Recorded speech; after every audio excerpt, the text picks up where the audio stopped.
जी sir. शुभ नाम? मेरा नाम तारक भट्ट जी। और साहब कैसे माइनिंग हो रही है इसके बारे में बताएंगे आप रियासी में? देखिए अशोक जी, इस वक्त रियासी में जो माइनिंग हो रही है, ये 2018-19 में एक जो ब्लॉक जो वे अलाट किए गए थे, और ब्लॉक अलाट करने का तरीकाकार भी जो था वो इलीगल अपनाया गया था, और 5 साल के लिए वो लीज़ पर अलाट किए गए ब्लॉक, कोई 40-50 ब्लॉक हैं, उसकी जो कीमत है वो बहुत कम रखी गई थी। और वो जो कीमत रखी गई है वो तो 6 महीने में ही वो उसकी कीमत पूरी हो जाती है, और 5 साल तक ठेकेदार जो है वो माइनिंग वहाँ पर कर रहे हैं। मैं इस वक्त सूरत इस वक्त जो बनी हुई है वो ये है कि पूरी रात जो है वो खड्डों में, नालों में, दरियाओं में जो है वो माइनिंग होती है, और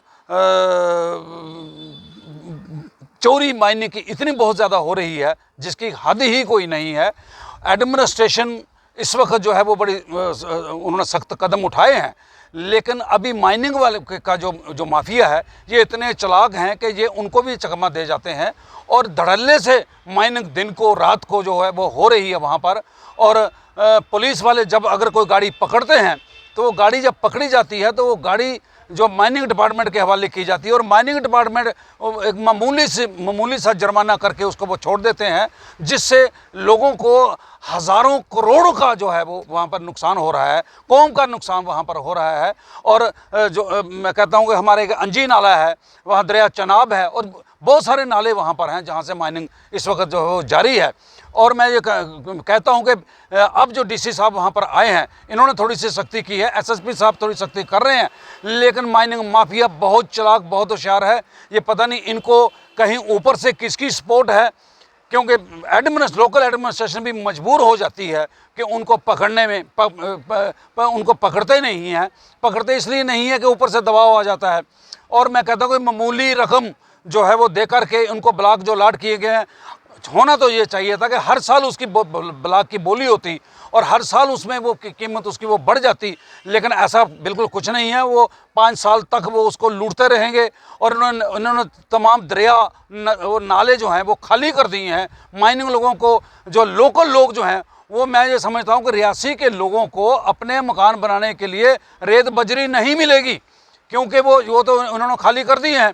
और फिर दूसरा वो हिमना है, हिमना वो दरिया चनाब का एक ब्लॉक है, वहाँ पर दिन दहाड़े और पानी के अंदर से, पानी में ये मशीनरी लगा करके माइनिंग नहीं कर सकते हैं, लेकिन ये पानी से वो के अंदर से जो है वो कर रहे हैं। और जो फ्लड कंट्रोल वाले और मैं कहता हूँ फिशरी डिपार्टमेंट वाले आंखें मूंद कर ये सोए हुए हैं, ये पूछते तक नहीं है। जो एनओसी कुछ डिपार्टमेंट ने जो जारी किए हैं वो भी इनको ना मानते हैं ना पूछते हैं।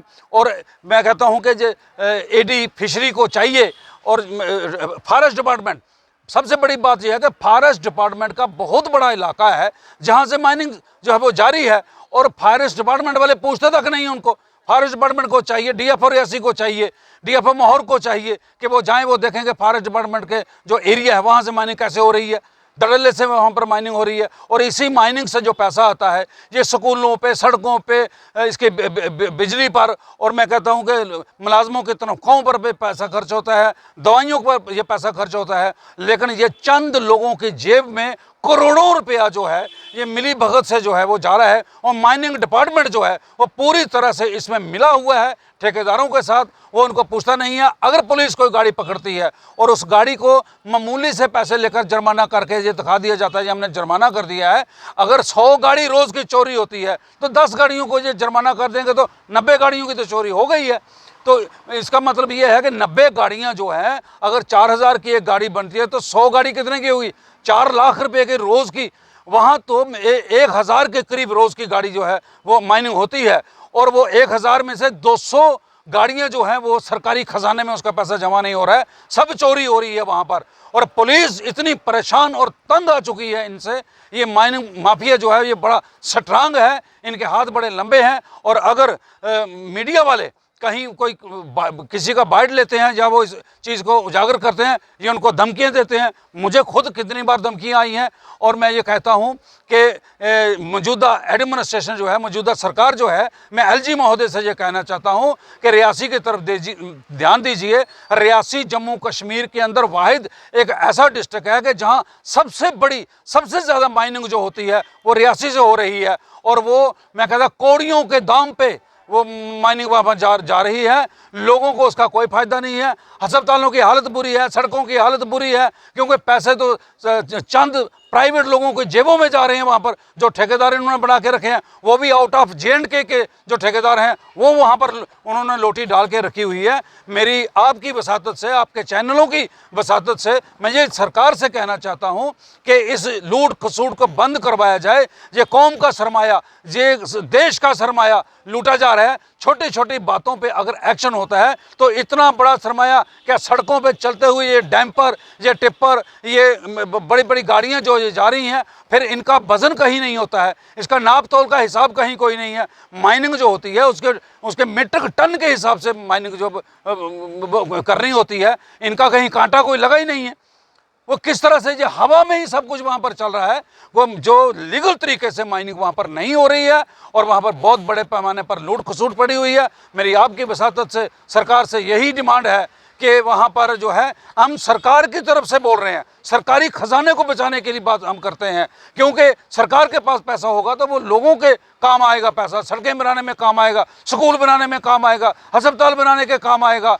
तो मैं ये कहता हूँ कि सरकारी खजाना को बचा लीजिए। एलजी साहब क्या हो रहा है रियासी के अंदर? इतनी बड़ी लूट खसूट। अब हमारे आईजी साहब जैन साहब जो है नए आए हैं, हमें पूरा यकीन है कि पूरी सख्ती होगी। हमारे एसएसपी रियासी जो है एक ईमानदार और अच्छे अफसर हैं, बड़ा अच्छे तरीके से वो काम कर रहे हैं। लेकिन माइनिंग माफिया जो है, ये इनकी अप्रोच बहुत ऊंची है। ये पता नहीं कहाँ से क्या करते हैं, ये पुलिस वालों को भी चकमा दे जाते हैं। इसलिए मेरी आपके वसातत से सरकार से ये डिमांड है कि इस लूट खसूट को बंद करवाया जाए। हम ये चाहते हैं कि माइनिंग हो, हम ये चाहते हैं कि माइनिंग, हम रोकना नहीं चाहते माइनिंग को, लेकिन लीगल तरीके से होनी चाहिए, कानूनी तरीके से माइनिंग होनी चाहिए। पैसा सरकार के खजाने में जाना चाहिए ताकि लोगों को फायदा हो। ये तो चंद लोगों के हाथों में ये सरमाया जो जा रहा है। मेरी फिर आपकी वसातत से सरकार से और डिप्टी कमिश्नर रियासी से कहना चाहता हूँ कि सर, आप छोटे छोटे मैं कहता हूँ छोटी छोटी गैर कानूनी चीज़ों पे हाथ डाल रहे हैं। ये इतना बड़ा माइनिंग माफिया जो है यहाँ पर, इसको हाथ डालिए और सरकार का करोड़ों रुपया जो है वो बचाएं। और सालाना जो है इसका ठेका होना चाहिए। ये 5-5, 10-10 साल के जो ठेके हैं, ये गलत हैं।